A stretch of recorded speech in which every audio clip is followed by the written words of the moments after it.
आता आपण दोन त्रिकोणांच्या क्षेत्रफळांच्या गुणोत्तराचे गुणधर्म पाहू. ही बाजूची आकृती पहा. दोन त्रिकोण आकृतीत आहेत. त्रिकोण ABC आणि त्रिकोण PQR. त्रिकोण ABC चे क्षेत्रफळ बरोबर 1/2 गुणिले पाया गुणिले उंची बरोबर 1/2 गुणिले पाया BC गुणिले AE. त्रिकोण PQR चे क्षेत्रफळ बरोबर 1/2 गुणिले पाया गुणिले उंची बरोबर 1/2 गुणिले पाया QR गुणिले PT.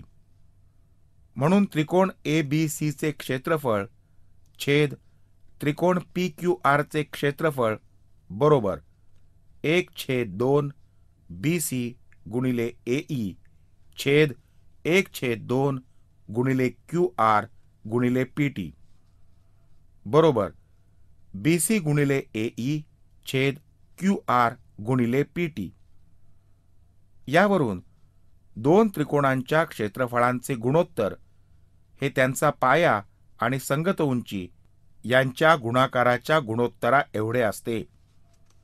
जर त्रिकोण 1 चे क्षेत्रफळ A1 आणि त्रिकोण 2 चे क्षेत्रफळ A2 असेल तर हा गुणधर्म चिन्हांच्या सहाय्याने खालीलप्रमाणे दाखवता येतो. A1 छेद A2 बरोबर B1 गुणिले H1 छेद B2 गुणिले H2. येथे B1 B2 हा पाया आणि H1 H2 ही त्या त्रिकोणाची संगत उंची आहे. आता समान पाया असलेल्या त्रिकोणांविषयी माहिती घेऊ. आकृती पहा. त्रिकोण XYW आणि त्रिकोण YZW यांचा WY हा सामायिक पाया आहे. म्हणून त्रिकोण XYW चे क्षेत्रफळ छेद त्रिकोण YZW चे क्षेत्रफळ बरोबर XY गुणिले WY छेद ZU गुणिले WY बरोबर XY छेद ZU. यावरून समान पाया असलेल्या दोन त्रिकोणांच्या क्षेत्रफळांचे गुणोत्तर हे त्यांच्या संगत उंचीच्या गुणोत्तरा एवढे असते. म्हणून A1 छेद A2 बरोबर H1 छेद H2 जर B1 बरोबर B2. आता आपण समान उंची असलेल्या त्रिकोणांविषयी माहिती पाहू. समान उंची असलेल्या त्रिकोणांसाठी बाजूची आकृती पहा. त्रिकोण PQT आणि त्रिकोण PQS ची PR ही उंची समान आहे. म्हणून त्रिकोण PQT चे क्षेत्रफळ छेद त्रिकोण PQS चे क्षेत्रफळ बरोबर TQ गुणिले PR छेद QS गुणिले PR बरोबर TQ छेद QS. यावरून समान उंची असलेल्या दोन त्रिकोणांच्या क्षेत्रफळांचे गुणोत्तर हे त्यांच्या संगत पायांच्या गुणोत्तरा एवढे असते. तर A1 छेद A2 बरोबर B1 छेद B2 जर H1 बरोबर H2 असेल. टीप. पाया TQ आणि QS हे एकरेषीय असून त्रिकोण PQT आणि त्रिकोण PQS चा P हा सामायिक शिरोबिंदू आहे. अशा प्रकारच्या त्रिकोणाची उंची समान असते. सामायिक पाया आणि समान उंची असलेल्या त्रिकोणांबद्दल अधिक माहिती पाहू. सामायिक पाया आणि समान उंची असलेल्या त्रिकोणांसाठीचे आकृतींचे निरीक्षण करा. रेख MN हा रेख LK ला समांतर आहे. आपल्याला माहिती आहे की दोन समांतर रेषांच्या जोडीत बद्ध असलेल्या त्रिकोणाची उंची समान असते. समजा त्रिकोण MLK चे क्षेत्रफळ A1 आणि त्रिकोण NLK चे क्षेत्रफळ A2 आहे. म्हणून त्रिकोण MLK चे क्षेत्रफळ छेद त्रिकोण NLK चे क्षेत्रफळ बरोबर LK छेद LK. म्हणून A1 छेद A2 बरोबर 1/1. A1 बरोबर A2. म्हणजे पाया आणि उंची समान असणाऱ्या त्रिकोणाची क्षेत्रफळे समान असतात. विचार करा. आकृतीचे निरीक्षण करा. रेख MN, रेख NK आणि रेख ML हे सामायिक पाया असलेले त्रिकोण कोणते? त्या त्रिकोणांच्या क्षेत्रफळांचे गुणोत्तर काढा. आता आपण या त्रिकोणांच्या क्षेत्रफळांचे गुणोत्तर काढू. येथे रेख MN हा रेख LK शी समांतर आहे. दोन समांतर रेषांच्या जोडीमध्ये बद्ध असलेल्या त्रिकोणांची उंची समान असते. समजा त्रिकोण KMN चे क्षेत्रफळ A1 आणि त्रिकोण LMN चे क्षेत्रफळ A2. म्हणून त्रिकोण KMN चे क्षेत्रफळ छेद त्रिकोण LMN चे क्षेत्रफळ बरोबर MN छेद MN. म्हणून A1 छेद A2 बरोबर 1/1. म्हणून A1 बरोबर A2. आता आपण काही उदाहरणे सोडवू. उदाहरण 1 आकृतीमध्ये दिलेले आहे. EF बरोबर 15, PF बरोबर 10 आणि EP व F हे एकरेषीय आहेत. तर खालील किमती काढा. 1. त्रिकोण DEF चे क्षेत्रफळ छेद त्रिकोण DPF चे क्षेत्रफळ. 2. त्रिकोण DEP चे क्षेत्रफळ छेद त्रिकोण DEF चे क्षेत्रफळ. 3. त्रिकोण DEP चे क्षेत्रफळ छेद त्रिकोण DPF चे क्षेत्रफळ. उकल. आपल्याला त्रिकोणाच्या क्षेत्रफळाचे गुणोत्तर काढण्यासाठी रेख EP ची लांबी काढणे आवश्यक आहे. EF बरोबर EP अधिक PF. कारण EP आणि F हे एकरेषीय आहेत. म्हणून 15 बरोबर EP अधिक 10. म्हणून 15 वजा 10 बरोबर EP. म्हणून EP बरोबर 5. 1. त्रिकोण DEF चे क्षेत्रफळ छेद त्रिकोण DPF चे क्षेत्रफळ किती? त्रिकोण DEF चे क्षेत्रफळ छेद त्रिकोण DPF चे क्षेत्रफळ बरोबर EF छेद PF. कारण त्रिकोणाची उंची समान आहे. त्रिकोण DEF चे क्षेत्रफळ छेद त्रिकोण DPF चे क्षेत्रफळ बरोबर 15/10 बरोबर 3/2. 2. त्रिकोण DEP चे क्षेत्रफळ छेद त्रिकोण DEF चे क्षेत्रफळ किती?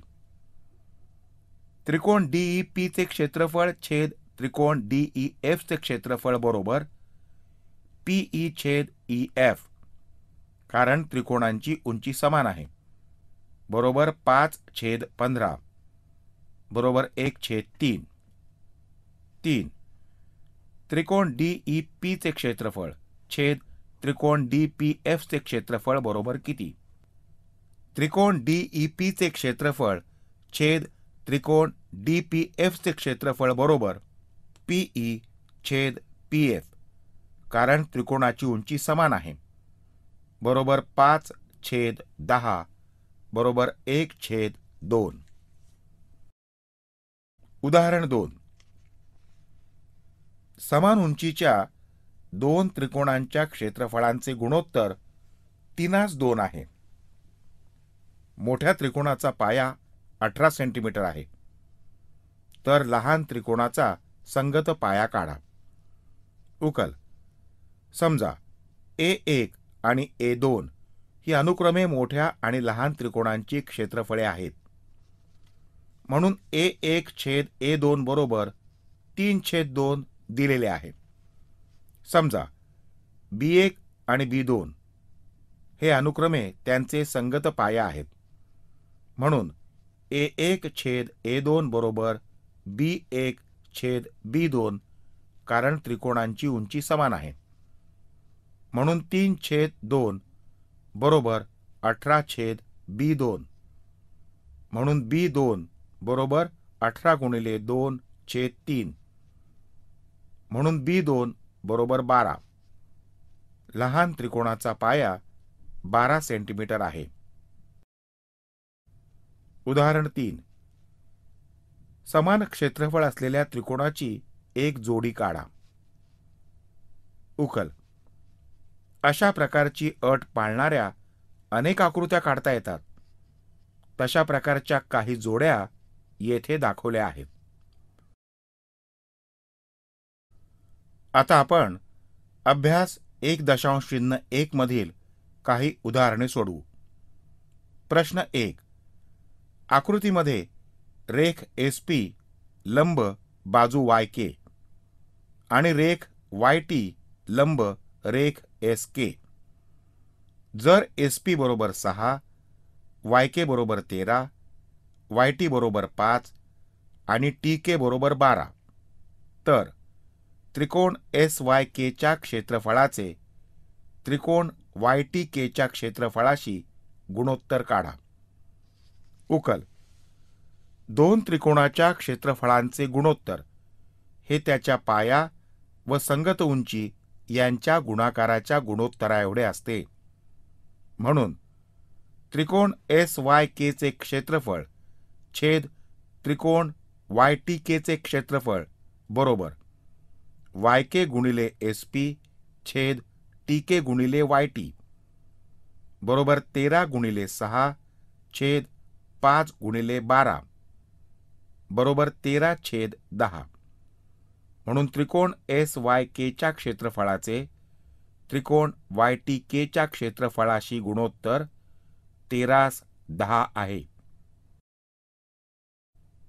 प्रश्न 2. आकृतीत दिलेल्या माहितीनुसार RPPK बरोबर 3/2. तर खालील किमती काढा. 1. त्रिकोण TRP च्या क्षेत्रफळाचे त्रिकोण TPK च्या क्षेत्रफळाशी गुणोत्तर. 2. त्रिकोण TRK च्या क्षेत्रफळाचे त्रिकोण TPK च्या क्षेत्रफळाशी गुणोत्तर. त्रिकोण TRP च्या क्षेत्रफळाचे त्रिकोण TRK च्या क्षेत्रफळाशी गुणोत्तर. उकल. दिलेली माहिती आहे RP छेद PK बरोबर 3/2. आता RK रेषा वाढवून शिरोबिंदू T मधून रेषा RK वर लंब काढू. अशा प्रकारे TQ लंब RK काढला. 1. आता आपण त्रिकोण TRP च्या क्षेत्रफळाचे त्रिकोण TPK च्या क्षेत्रफळाशी असलेले गुणोत्तर काढू. त्रिकोण TRP चे क्षेत्रफळ छेद त्रिकोण TPK चे क्षेत्रफळ बरोबर PR छेद PK बरोबर 3/2, कारण ते समान उंचीचे त्रिकोण आहेत. म्हणून त्रिकोण TRP च्या क्षेत्रफळाचे त्रिकोण TPK च्या क्षेत्रफळाशी असलेले गुणोत्तर बरोबर 3/2 आहे. 2. आता आपण त्रिकोण TRK च्या क्षेत्रफळाचे त्रिकोण TPK च्या क्षेत्रफळाशी असलेले गुणोत्तर काढू.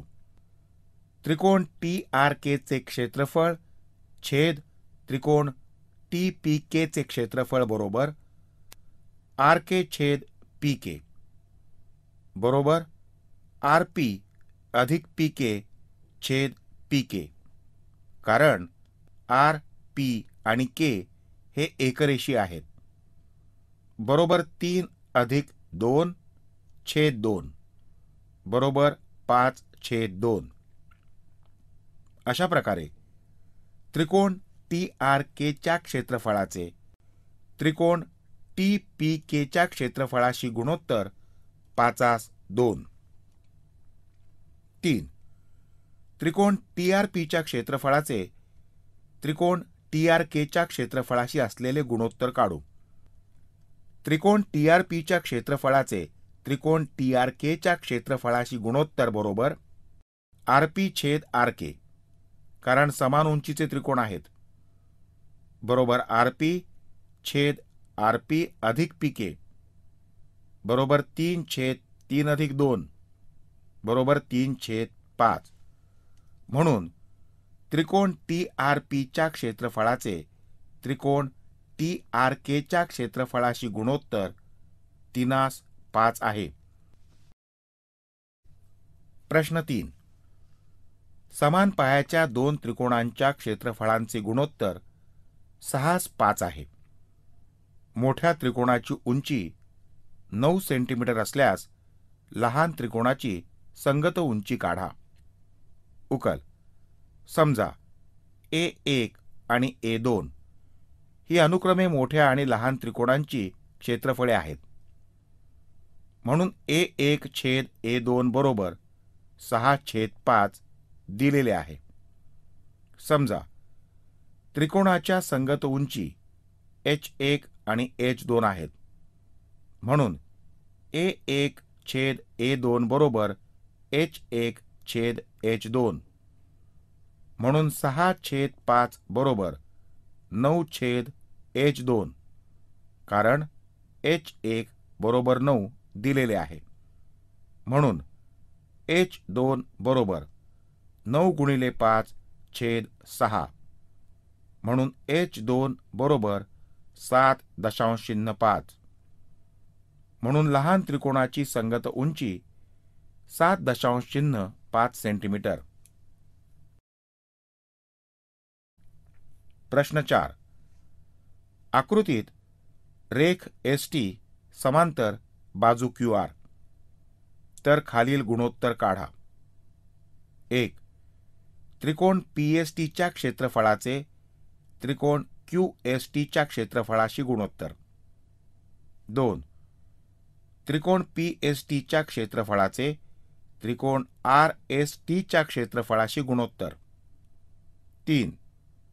त्रिकोण QSTच्या क्षेत्रफळाचे त्रिकोण RSTच्या क्षेत्रफळाशी गुणोत्तर. उकल. रेख ST समांतर रेख QR दिलेले आहे. 1. त्रिकोण PSTच्या क्षेत्रफळाचे त्रिकोण QSTच्या क्षेत्रफळाशी गुणोत्तर बरोबर PS छेद QS, कारण समान उंचीचे त्रिकोण. 2. त्रिकोण PSTच्या क्षेत्रफळाचे त्रिकोण RSTच्या क्षेत्रफळाशी गुणोत्तर बरोबर PT छेद RT, कारण समान उंचीचे त्रिकोण. 3.